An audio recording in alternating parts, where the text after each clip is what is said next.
गेल्या वर्षीपेक्षा ह्या वर्षी जरा सोयाबीनला भाव चांगला असल्यामुळं ह्याच्याकडं कल वाढला आणि असं वाटलं की भाव हरभऱ्यापेक्षा आणि गेल्या वर्षीपेक्षा चांगला आहे म्हणून सोयाबीन पेरावं.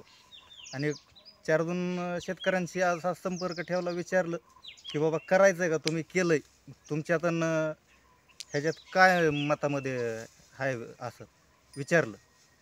आणि ते म्हणले आज सध्या तर आमचं पण मस्त आहे.